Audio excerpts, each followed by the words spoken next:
What's good people? And welcome to the Silly, Nerdy, Sometimes Wordy podcast. I'm your host, BK, and this is episode 2, Film Production, A Fan's Perspective from Page to Screen, Part 2, Filming, Post-Production, Marketing to Release, with a sports note. All right, so we are back. Now, before we get started, I want to give a big shout out to my wife and my wife's best friend, because without those two encouraging me, I would not be doing this podcast. So it is much appreciated to my wife and my wife's best friend. So thank you very much. Also, big shout out to the listeners. I have a couple listeners. I appreciate it. Means you guys are listening a little bit to me talk about these things. So I am appreciative of everyone that listens to one or both of the episodes so far. Hopefully you listen some more that we have coming up. All right. As I mentioned, this episode we're going to be continuing the conversation about film production, but also in this title is a sports note. I feel that it is relevant because it connects back to episode 0. Specifically, the Carolina Panthers. I mentioned the owner is relatively new and how he has multiple franchises. As I'm recording this on March 12th, March 10th, something happened in the NFL world regarding the Carolina Panthers. So, Friday, March 10th, previously to this happening, probably already know by now, the NFL draft is coming up. It is coming up next month, April 27th to the 29th. And the Carolina Panthers were in draft position number 9 prior to this trade that just happened. And late Friday afternoon, they made a trade, and they are now in draft position number 1, meaning that they now have the rights to draft number 1 overall in the 2023 NFL draft. And they did that, obviously, swapped places with the Chicago Bears, which previously held the number 1 overall draft pick.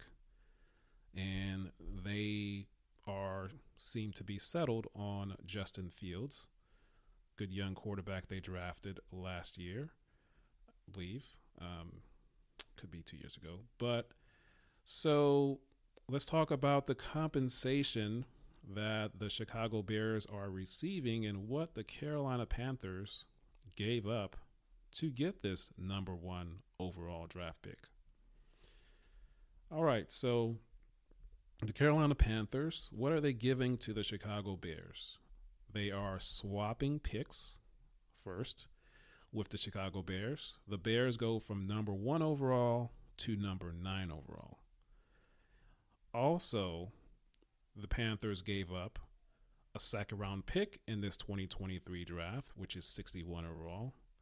They also give up a 2024 first-round pick and a 2025 second-round pick, and that pick depends on the Chicago Bears' performance in those seasons. And they give up an active player, DJ Moore, wide receiver, which is the Carolina Panthers' number 1 option, now goes to the Chicago Bears to go with that offense. And at this moment, the Bears wide receiver core includes Darnell Mooney, Chase Claypool, and now DJ Moore to help out the young quarterback, Justin Fields. So that is the compensation of what the Carolina Panthers gave up so they can go and get their quarterback to draft number one overall. Of course, they have about 46 or so days to decide who they're going to draft. Draft doesn't happen until April 27th, Thursday night. So they got a couple pro days to attend to figure out what they want to do and narrow the quarterbacks down to who they will draft. So I thought I would mention that because, as I said, it connects to episode 0 where we spoke about the Carolina Panthers from the ownership perspective. But this is talking about players and roster construction and movement that's happened. These are sort of the things that happen in the NFL offseason, especially when you're not great the previous season. So they're trying to get their franchise quarterback moving forward. Hopefully they can get back to their winning ways. All right. Now let's move on to the film portion, the main topic, which is we're talking about film production. We're talking about now that you've developed your story, you have your script, you got all the things in order just about, and you're ready to start filming and go live and recording. So let's talk about a few terms, and there'll be more terms as we get to those topics. Let's talk about dailies. Dailies that is unedited footage from the film that is shot and collected each day of filming. And that is something that the director can look at each day to see what they filmed and recorded and kind of adjust and maybe do a different take or do another take based on what they saw.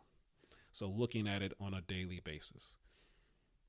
Another term we want to start talk about is call time. The call time is the expected arrival time of the performer, crew member, at least 2 hours, sometimes earlier, to come to set or the stage or the venue. So basically, if you start filming at, let's say, 8 a.m., your call time is 6 a.m.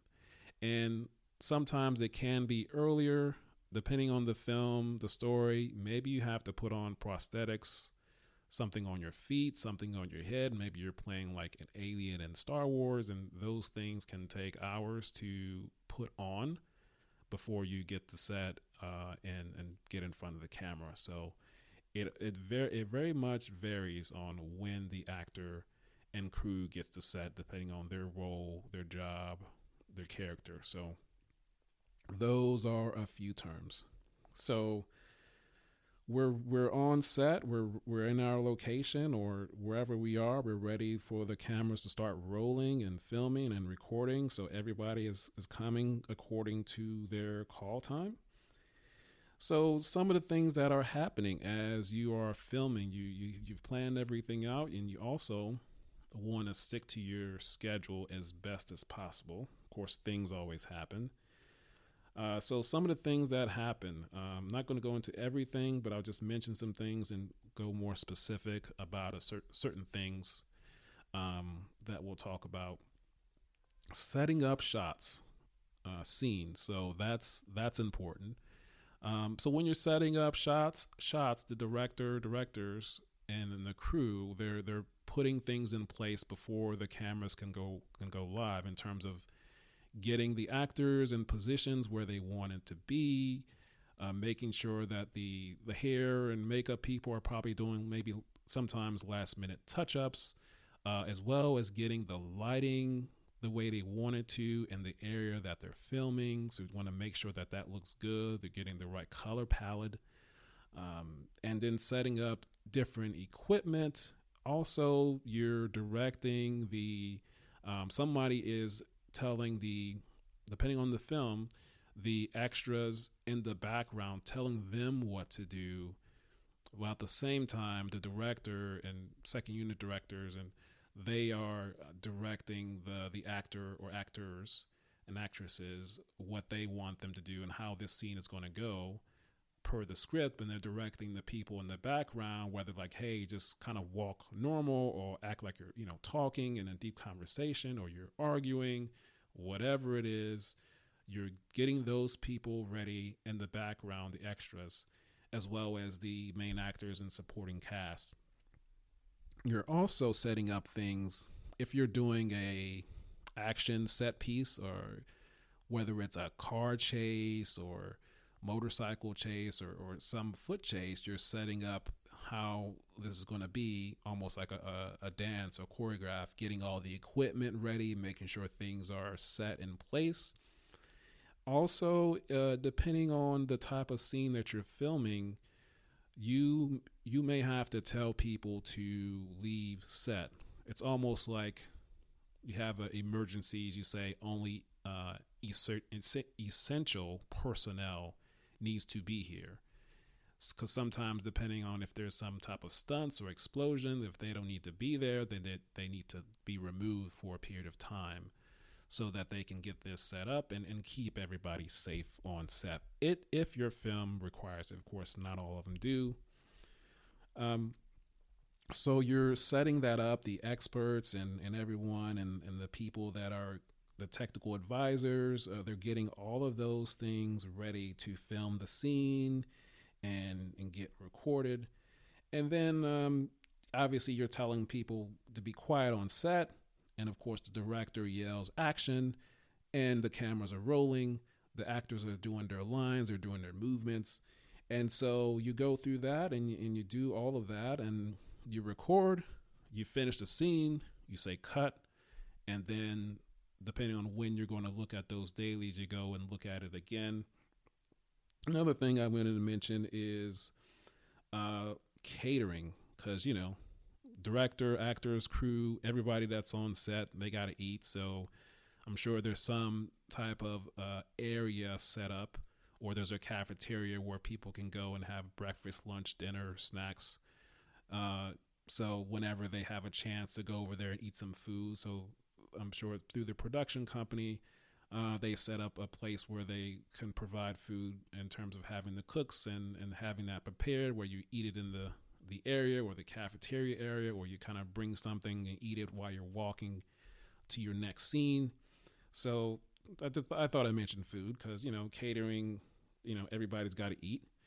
So you're also dealing, another thing in terms of filming, sometimes you're dealing with weather conditions, depending on the time of day you're filming and the area that you're filming in, whether you have to be outside, and if it rains, you have to kind of put a hold on it because you have to wait for that to stop.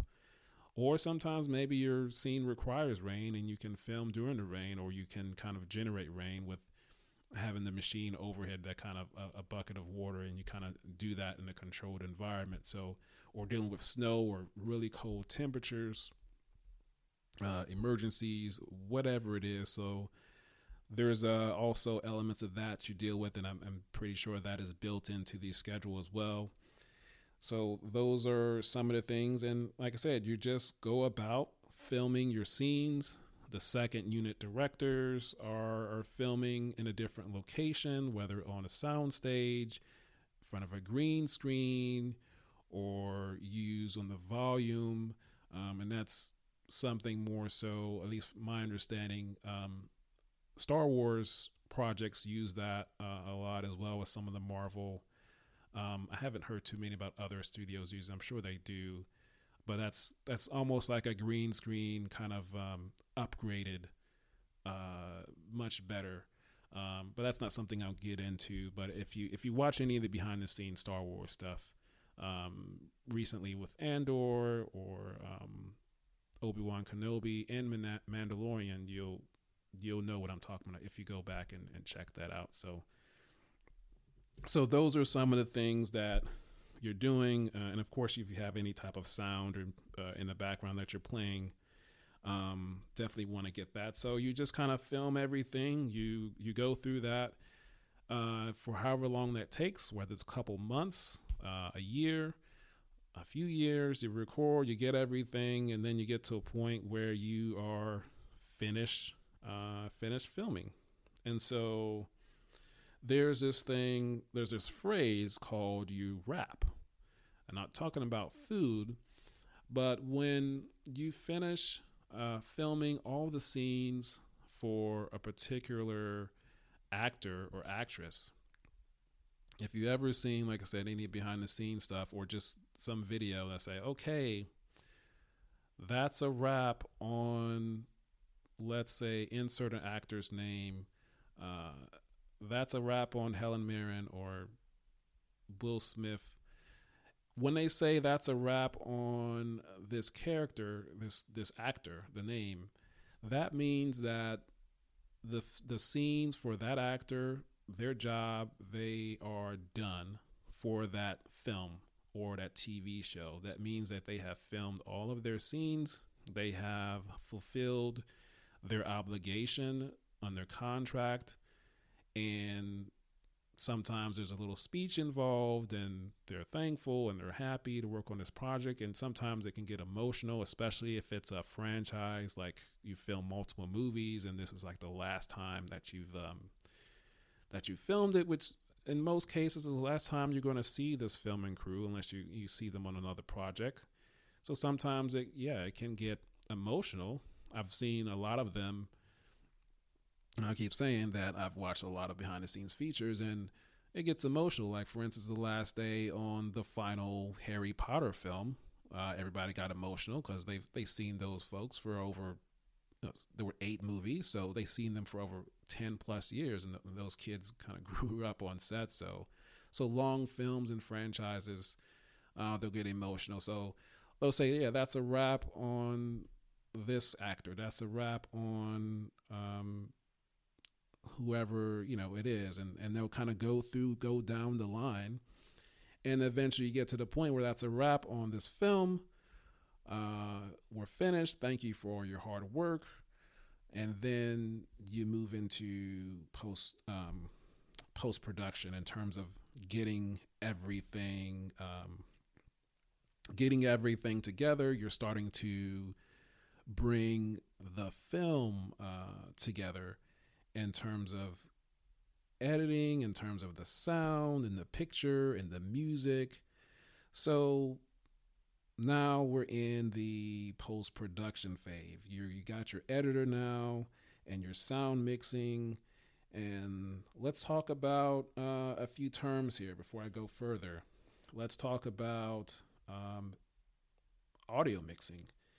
Audio mixing is a process during the post-production stage of a moving image program by which a multitude of record sounds are combined. So basically combining the image as well as the sound and putting that together so you're not watching a movie and no sound is happening. So you get the actors talking, you get the music playing or the sound effects in a particular scene. So getting all that together. Also, another term is scoring. Scoring, that is scoring a film. And that comprises of a number of orchestral, instrumental, or choral pieces called cues, sometimes called themes, which are timed to begin at the end at the specific points during the film in order to enhance the dramatic, narrative, and emotional impact of scenes. So you basically having the music throughout the film for specific characters, danger alert, or that music that plays in a horror movie where something's about to happen. Those sort of things, or movie or music for certain characters when they play, who it is.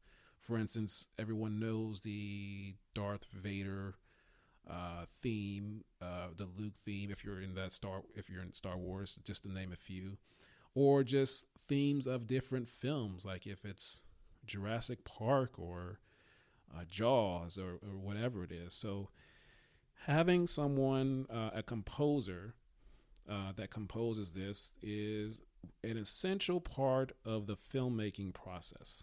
So you're getting all of that together, and the director is very much involved in this, along in collaboration with his editors, the sound people, the musicians, the composers, and you're also getting the runtime of the film. And when I say runtime, that is the time of the movie in terms of how long the movie is.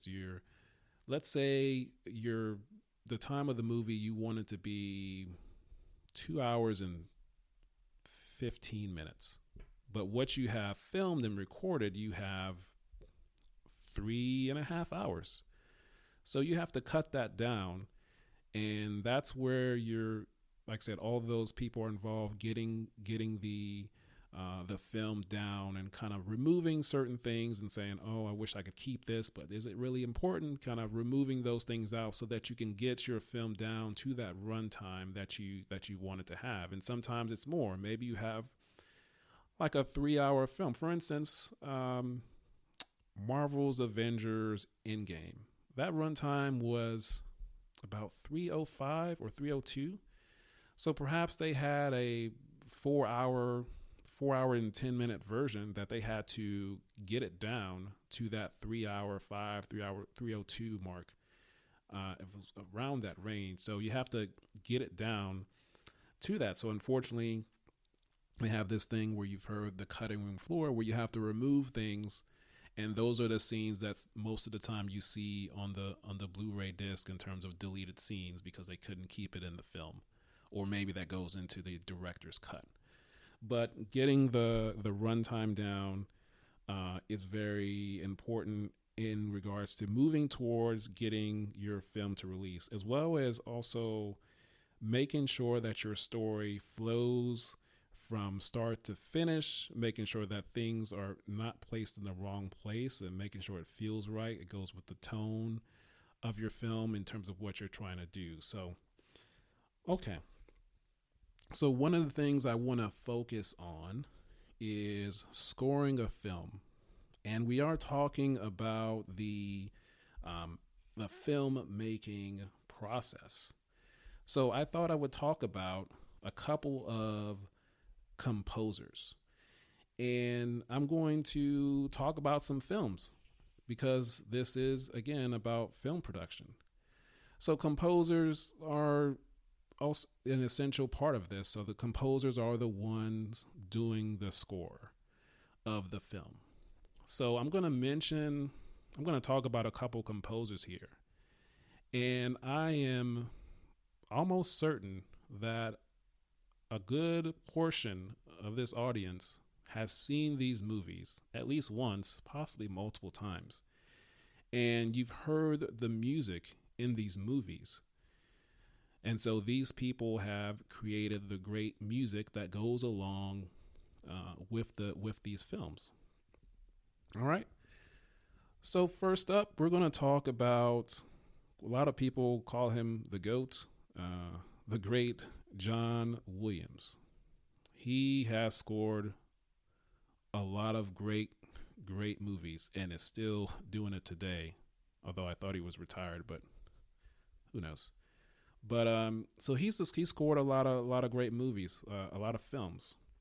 Some of those films include, and this is just a portion of it, he's done all of the Star Wars films except the solo a Star Wars story, where I think he only did a few themes in that, specifically Han Solo's theme. The person that scored that film was John Powell. And before I get back to John Williams, John Powell scored the Jason Bourne movies, Bourne Identity, Bourne Supremacy, all of those movies. He scored The Italian Job. He scored some animated stuff, How to Train Your Dragon movies. He scored the Kung Fu Panda movies. Now back to John Williams. Like I said, he's done the majority of the Star Wars movies, including Rogue One. And let's go back. Also, before we go that, he also made a cameo in the last Star Wars movie in 2019, Rise of Skywalker, Very brief, but he was in there. So, as I said, let's go back. John Williams. He has scored Home Alone 1 and 2, all of the Indiana Jones movies, including the new one that's coming out later this year on June 30th. He's also scored the 3 original Jurassic Park films. Um, but he hasn't done I don't believe he's done the recent one, the Jurassic World films with Chris Pratt. He's also done the first 3 Harry Potter films. He scored those. And go way back, he's done E.T., Jaws 1 and 2. So those movies, I'm gonna say you guys have seen some or multiple of those movies from that have been scored by John Williams and John Powell. Let's talk about another composer, the great Hans Zimmer. He scored some good one too. Let's talk about Gladiator. Let's talk about the GOAT movie, one of the best of all time, and now one of the best musicals of all time, which is coming here to DPAC. Very excited about it next year. He has scored the original animated film, The Lion King. So that's exciting. He's also done The Rock. He's done Inception, Man of Steel, that first Superman film with Henry Cavill. He's done the first 3 Pirates of the Caribbean films, The Da Vinci Code, Dune 1 that came out back in 2020, and Dune 2, which is said to be released later this year. He's also done the animated films Madagascar 1 and 2. Now, one more composer, and I'm going to mention a little TV/streaming as well. Ludwig Gregerson. I'm probably not pronouncing the name right, but he's pretty awesome. And I'm also going to mention a director here because this coincides with the films and the one TV show that I'm about to, well, no, just the films that I'm about to mention. So Ludwig Gregerson, he is really good friends, close friends, and also apparently was roommates with the great Ryan Coogler. And so that relationship is key because the films that I'm about to mention are films that were some films that were directed by Ryan Coogler. So first I'll start off with the one streaming TV show, The Mandalorian. He has scored seasons 1 and 2 and a little bit of work in season 3. Just the themes, but of course that Mandalorian theme. If you're a Star Wars fan and you know that music, he was the one that did that, as well as I believe he did the Boba Fett one also. Also, let's get into some of the films. So, like I said, I mentioned Ryan Coogler. So these are films that Ludwig has scored the music in, as well as Ryan Coogler directing, because you see that friendship there.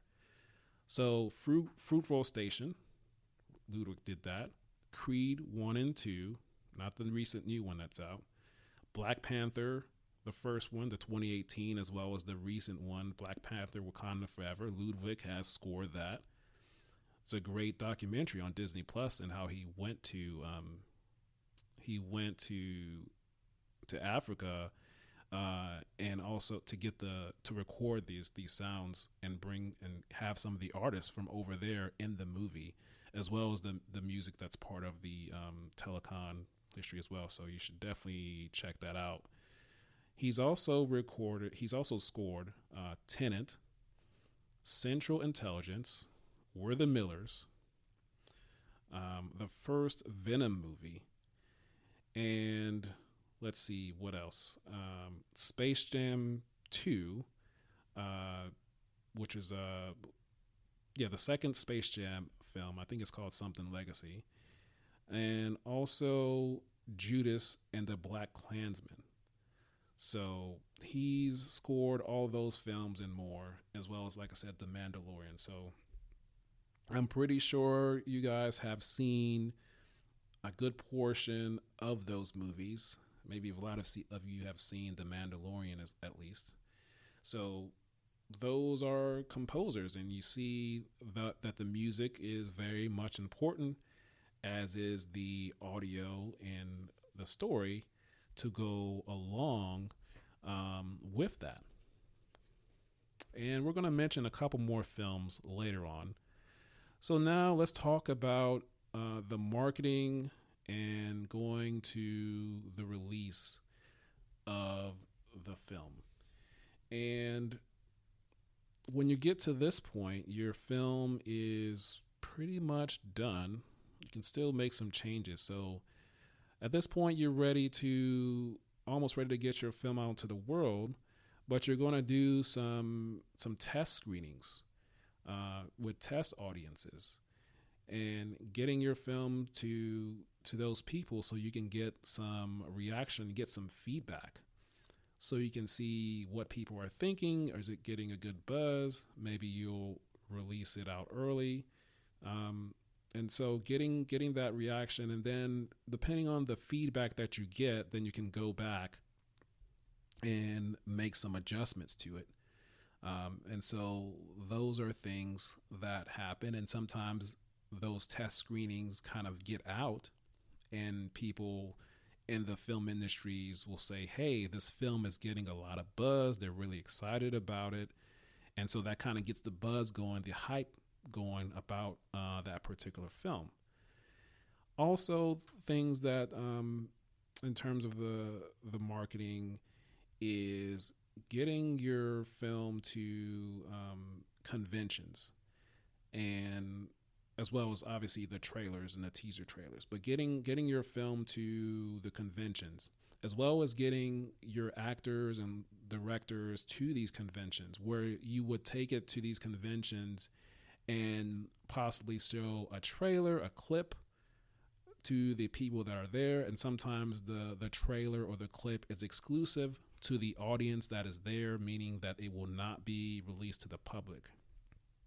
And depending on what your film is, some of the conventions, the known conventions, like San Diego Comic-Con, New York Comic-Con, or CinemaCon, and also festivals, New York Film Festival, Sundance Film festivals. And then sometimes at these particular festivals or conventions, depending on the movie and how confident the director and the studio is in the film, sometimes they will show the entire film at these festivals before it releases. And because they feel that good about it, it'll start to generate buzz and the hype for it, especially if it's one of those possible Oscar worthy performances, best picture performances, that kind of starts the hype train for that actor or the film to for award season. For instance, there's a prime example of this that will be happening, is the longer rated Flash movie. Apparently that is going to be shown at CinemaCon. The entire film will be shown there, and the movie is not coming out until mid June, June 23rd, I believe. So, but they're showing that in the next week or a few weeks or so. I think next month. That was when CinemaCon is going to be happening. So sometimes the studio / director and everyone involved has very good confidence in it to the point where they will show the whole film to people at that convention, at the festival, before it even releases, because they feel that great about it. So those are some of the things that you're doing, as well as, like I said, the marketing, and then you start the press tour. So trailers, those are things obviously that go out. And like I said, sometimes the trailers go to those conventions and they're specific to the people there. And sometimes they will release those trailers to the public online. And so the trailer, so from what I've seen, the job of the trailer is to get you excited about the movie. And also, if you don't know about it, now you do know about it because you see the teaser trailer or the full trailer, and sometimes it really is a tease. It's just the music playing, and then maybe like a logo appears and a release date or a release year, and it kind of gets you hype, and then eventually you see an actual trailer. And then of course you have your actors and actresses, and sometimes the director. They go on this press tour to different TV shows. They go on different radio shows, morning shows, podcasts nowadays, late night talk shows. Basically, especially if you go on something like a Jimmy Fallon or a Seth Meyers, Kelly Clarkson now, she has her show. You go on the show, you talk a little bit about the actor, about their life, possibly maybe if they have a relationship, the host and the actor. And then the conversation eventually gets to the film and say, yeah, I'm excited about this. This is a continuation or this is new. They talk about the film, the release date, and then they say, okay, and then the host or Jimmy will say, okay, here's a clip from the upcoming, let's say, Mission Impossible, because the new Mission Impossible is coming out later this year. They'll show a clip of the movie, and then they'll show that clip. They get out of the clip, go back to the show, and say that's great, and look for it in theaters on, I believe, July 14th or whatever. And so that's part of the marketing, and so they'll do that, and as well as showing the trailers in different TV spots. For instance, let's talk about Disney. They did this with the recent Ant-Man movie in Quantumania. They showed a trailer during a playoff game, I believe it was, or a Monday night game. But all that to say is they'll show trailers most likely during halftime of like Monday Night Football or Thursday Night Football. For instance, they did that with The Mandalorian. They did that with Star Wars long ago. They've done it with Rogue One. They've done it with Rise of Skywalker. So they'll show the movies during a game.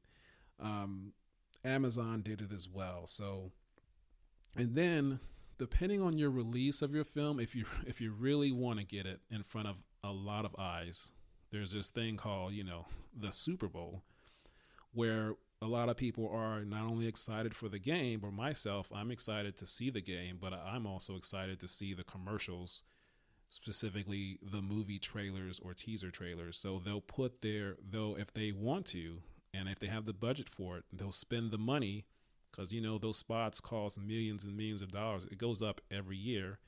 So they'll put their trailers in a Super Bowl spot where it'll be one of those commercials that you'll see. And so if your movie is coming out, let's say in May or June or July, like for instance, the Fast 10, they had a Super Bowl ad or released it online. The Flash did it.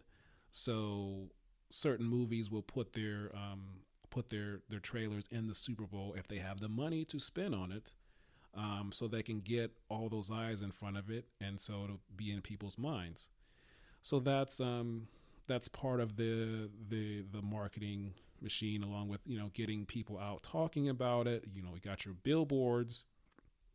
Another thing they do is, and they do this with TV shows as well, magazines, specifically like known quantities, like Entertainment Tonight, or I guess the Hollywood Reporter, different magazines that are well known. They'll give them, they'll have like a photo shoot and give them an exclusive. They'll show, shots, stills from the movie, and also interview the actors and directors, and they'll give a certain amount of way, but not give too much away to go into spoiler territory, to give it to that magazine, and it can go out to the public to get people excited about the upcoming movie that's going to be released later in the year, or a TV show. So, and then we move on to the premieres, as well as the press screenings, and those obviously happen in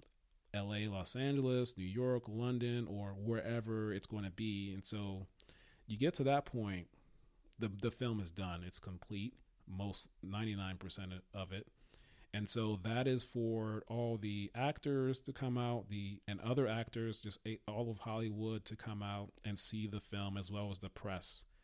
That's got the world premiere, and that typically happens 1 to 2 weeks before the film is set to release.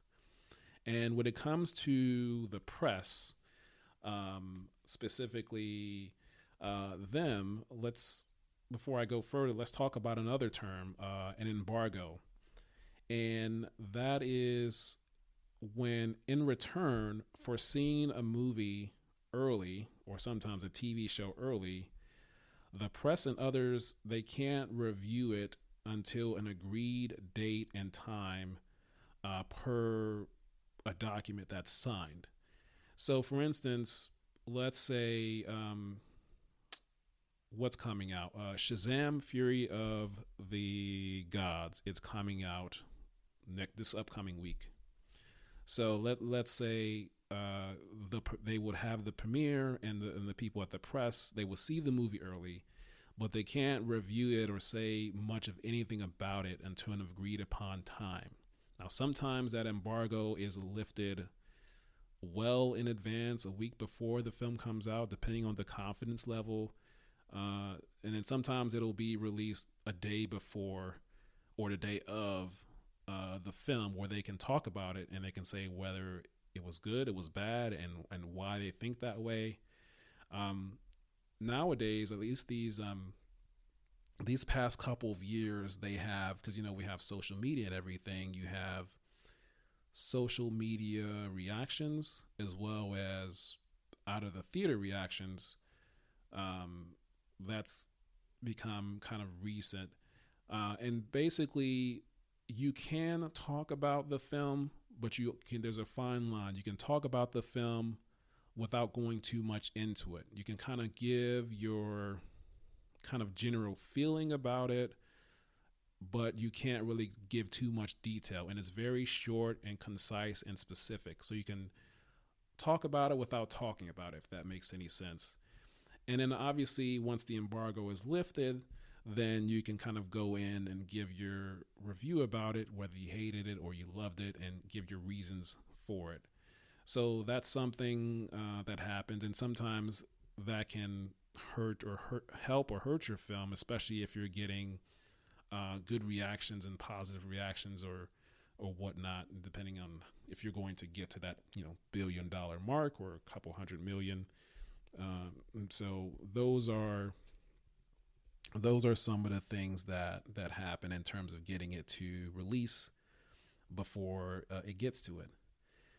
So the premieres happen. Your trailers are out there. Their marketing campaign is going, and you also have these TV spots. You have things on billboards and magazines. And depending on the film, sometimes there's a lot of merchandise, toys, book bags, whatever it is. Your stuff is out there. Your film is being promoted. Sometimes there's even showed bits of a trailer. It's like a countdown. Like if it's 10 days, like, okay, 10 days until such and such comes out. Then 9, 8, 7, 6. They'll do that too. I'm sure you guys have seen that. And then, of course, your movie gets to release, whether it's straight, obviously release in theatrical and in theaters. Sometimes the movie goes, straight to Blu-ray or goes straight to streaming. Maybe it's a Netflix-only movie. And then sometimes the Netflix movies can also be in theaters, like select theaters. Or it's Apple TV or Amazon. But their movie gets released and it goes into theaters. And now it's out into the world for everyone to see. And so that's that. So that is the movie making process, at least a portion of it. I'm not an expert, like I said, but I feel like those are a lot of the things that happen. There's many things that I probably didn't mention, as well as many roles that I didn't mention, like a technical advisor, production assistants, uh, interns, just different people that are involved, supervisory roles, special assistants. So a lot of people and roles and things that I didn't mention that are involved, but that's kind of a somewhat of a high level, I would say, from my fans' perspective, from an outsider's perspective, looking into it, from what I've seen over the years and some research, recently. So that is the um, filmmaking process. So, like I said, we're talking about movies. So let's talk about some of the movies that I'll be seeing later this year, and that I'm excited to see. So I'm just gonna list some movies.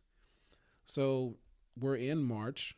So two movies upcoming here that I'm looking forward to seeing is, I mentioned Shazam: Fury of the Gods. That's a sequel to the first Shazam movie from DC that came out a couple years ago. That's out March 17th, and then a week later, John Wick Chapter 4. That's out March 24th. That is the fourth John Wick movie in this franchise. Looks really good. Can't wait to see that. And then let's go to Marvel, Guardians of the Galaxy Volume 3. Finally, that is coming out later this year, May 5th. So another film from the MCU, which that film also, as I mentioned, the Super Bowl, they had a spot in the Super Bowl, as well as releasing their trailer online. Another movie that had a Super Bowl spot and also released online was Fast 10 from the Fast and the Furious franchise. This is the 10th movie in this franchise, and it's coming to an end. So this is part one of it, and then they'll release part two, I guess, next year or the year after. I don't know yet. And then another sequel, Spider-Man Across the Spider-Verse. That's out June 2nd. Now, this is an animated Spider-Man, specifically the Miles Morales Spider-Man that is African American. This first initial Spider-Man Across the Spider-Verse film came out a couple years ago, did really well, I guess unexpectedly well, and so they made a sequel. So that is coming out June 2nd. I think it was supposed to come out earlier, but it got pushed back. So another film coming out later this year is Transformers: Rise of the Beast. That is another Transformers film, but it is not.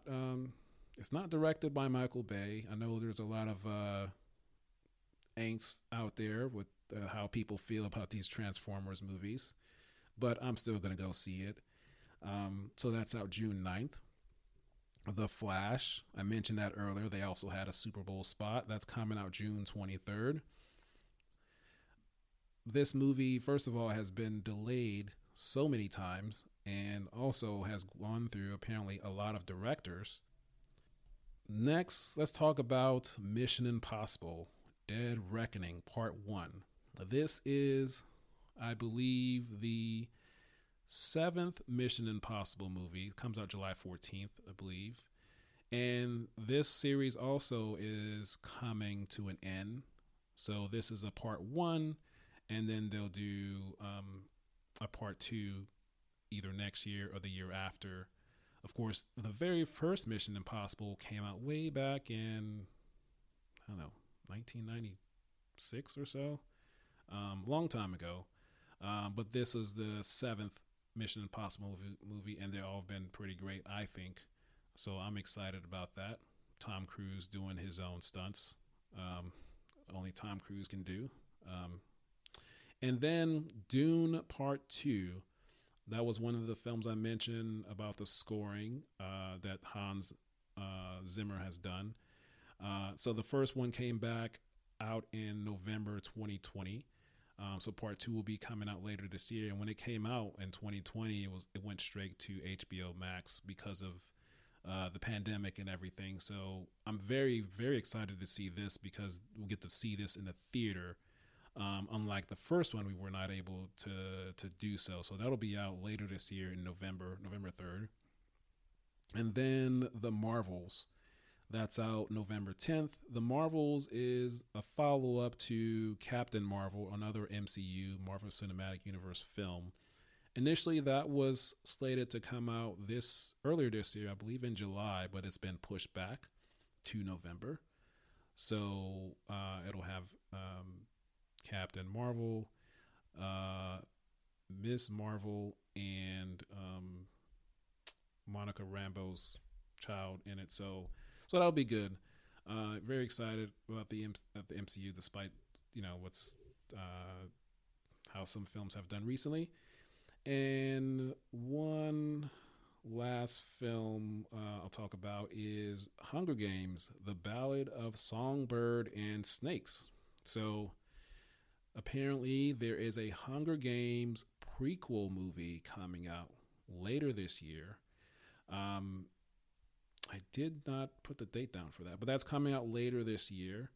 And I know that I remember seeing that Viola Davis was cast as a villain or one of the villains, or the villain or one of the villains, the great Viola Davis. And Peter Dinklage is also in this as well. You know, everyone should know, or you would know Peter from Game of Thrones. He was Tywin Lannister.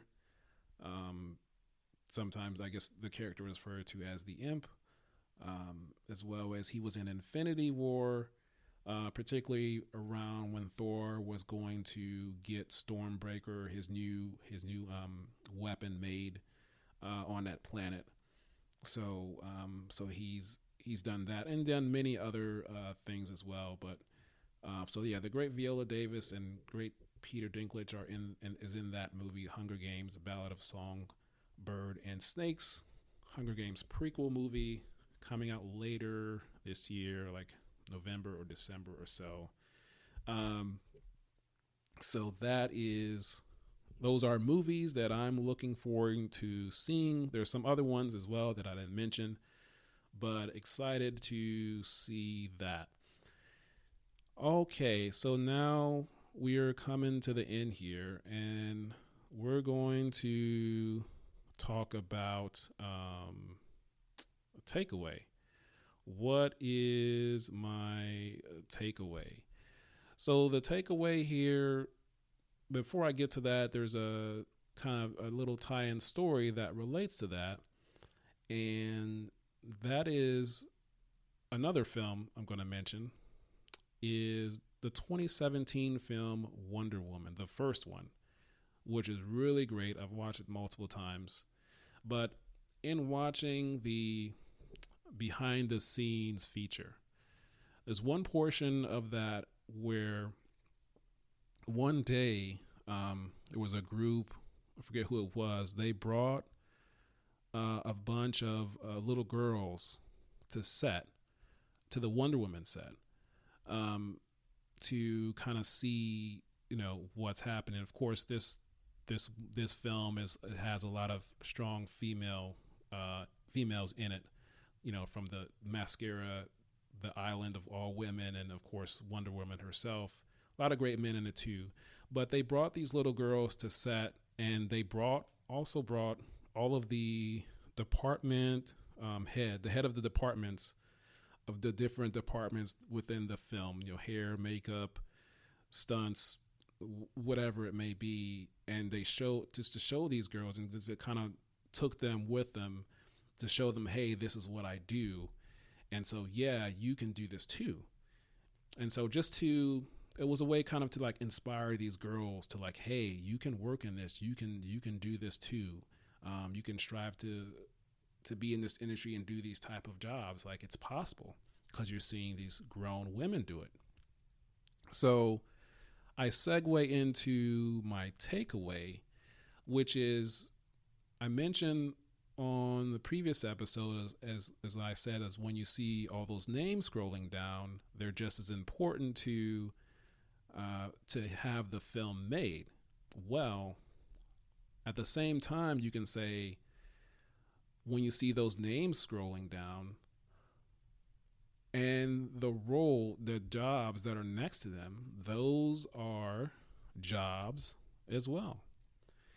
So you see those, like I said, you see those names rolling down, those are jobs that you can do. So if you are someone, no matter how old you are, that is interested in being in the film industry, but unfortunately, maybe you're not the actor that you want to be, A-list or supporting, somewhere in between, struggling actor. So maybe that's not your route to get into the film industry. Maybe your route is to do these different jobs, and that could be your way in. I kind of liken it to someone that loves sports, that wanted to, maybe you wanted to be in the NBA, or you wanted to be in NFL or baseball, but you couldn't quite cut it as an athlete, or you blew your knee out, or surgery, whatever it is. So if you can't get into you can't play on the sport, cover the sport, be someone that's a reporter or a broadcaster that covers, that particular sport, covers the NFL, the NBA. You're still around the sport. And so that analogy is the same to being an actor or being in Hollywood. So if you're not in front of the camera, you can certainly be a producer, an executive producer. You can be a writer. You can be a prop master. You can be someone in hair and makeup, design, digital design. Maybe you'll be one of those people doing the special effects, working at ILM, or just those are many, many jobs that you can do to get into the film industry. And then one day you can say to your friends and or family, like, hey, I worked on this film. I did this and I was there and da-da-da. And maybe you can't talk about it for a certain time. And then when it does come out, you can kind of spill everything. So that is, that's just my way of saying, those are jobs and you can get into it if you choose to. So, all right. So we've come to the end of this podcast. I hope you have enjoyed it, and we will talk later about another topic. Until next time, we'll talk soon.